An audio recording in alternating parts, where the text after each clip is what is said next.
L'année dernière, Prophète Apostate et moi avions visité l'église du Saint-Sépulcre, considérée par beaucoup comme le lieu le plus sacré du christianisme, car elle abrite ce qui serait le lieu de la crucifixion de Jésus, ainsi que le tombeau vide. Nous étions un peu contrariés, car la majeure partie du bâtiment était fermée pour rénovation.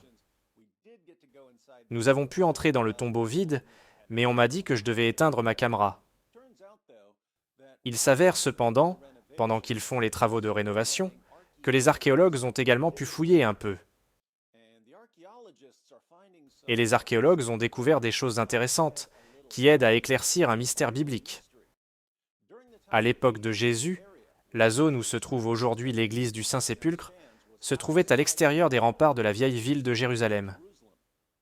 L'endroit était une ancienne carrière de pierre. C'était l'endroit où les ouvriers coloraient les pierres pour construire ce qu'ils voulaient. Finalement, la carrière a été fermée, et les gens ont commencé à utiliser la zone pour creuser des tombes. Aucun mystère jusque-là. Mais l'évangile de Jean dit que le tombeau de Jésus se trouvait dans un jardin, et un jardin ne fait pas du tout penser à une carrière de pierre. Alors, quel est le problème ? Le journal Times of Israel rapporte « Il y a environ 2000 ans, des oliviers et des vignes poussaient probablement sur le terrain où se trouve aujourd'hui l'église du Saint-Sépulcre à Jérusalem, comme l'ont révélé de nouvelles fouilles archéologiques sur le site. Ces découvertes reprennent la description de la zone incluse dans l'évangile de Jean. Or, il y avait un jardin dans le lieu où Jésus avait été crucifié, et dans le jardin un sépulcre neuf, où personne encore n'avait été mis. Ce fut là qu'ils déposèrent Jésus. Lit-on dans Jean 19. Lisons le contexte dans une traduction moderne. Après cela, Joseph d'Arimathée, qui était disciple de Jésus, mais en secret par crainte des chefs juifs, demanda à Pilate la permission d'enlever le corps de Jésus. Pilate le lui permit. Il vint donc et enleva le corps de Jésus.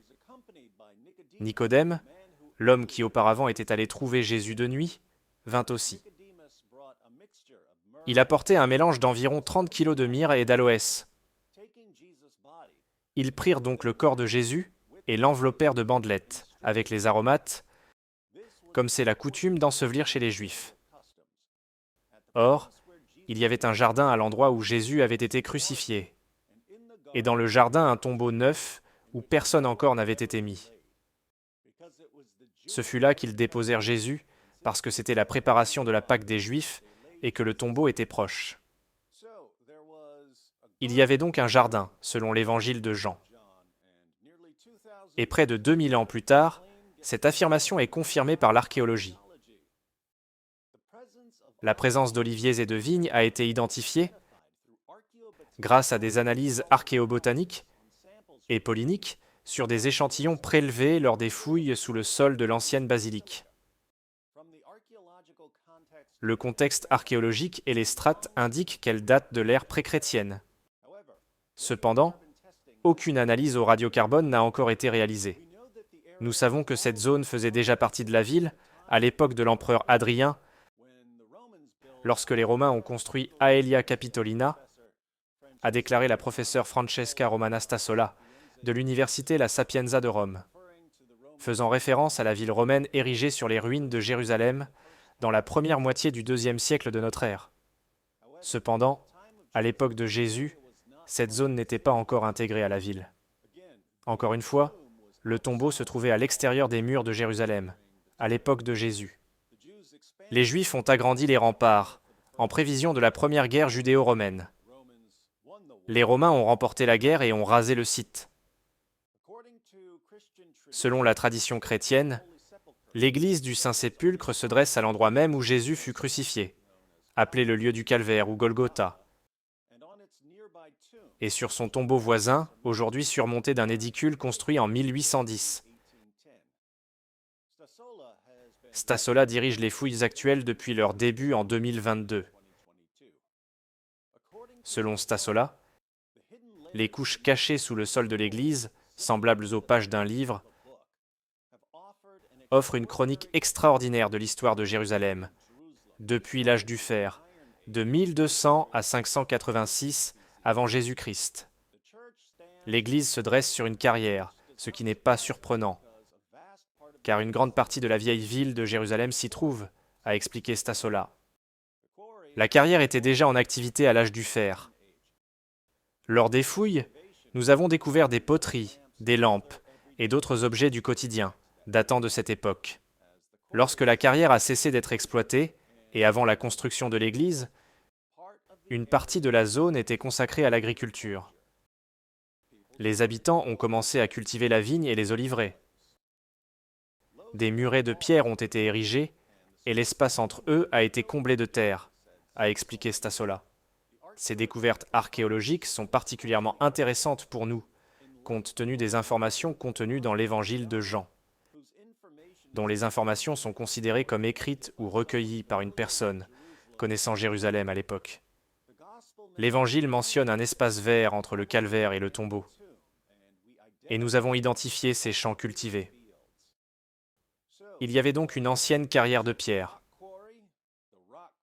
La carrière a finalement été abandonnée. Puis à un moment donné, les habitants ont transformé la terre de cette zone pour y faire des cultures. À l'époque de Jésus, l'ancienne carrière servait également de lieu de sépulture, avec plusieurs tombes creusées dans la roche, comme dans d'autres quartiers de Jérusalem.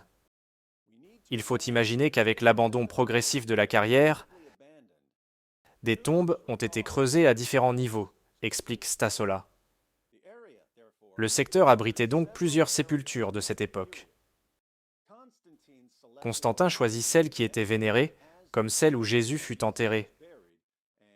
Et il creusa autour, dans la zone correspondant à la rotonde actuelle, l'isolant ainsi des autres sépultures. Plusieurs autres tombes sont connues, comme faisant partie de l'enceinte du Saint-Sépulcre, dont une que la tradition chrétienne attribue à Joseph d'Arimathée, qui avait offert à Jésus sa concession funéraire vide. C'est fascinant.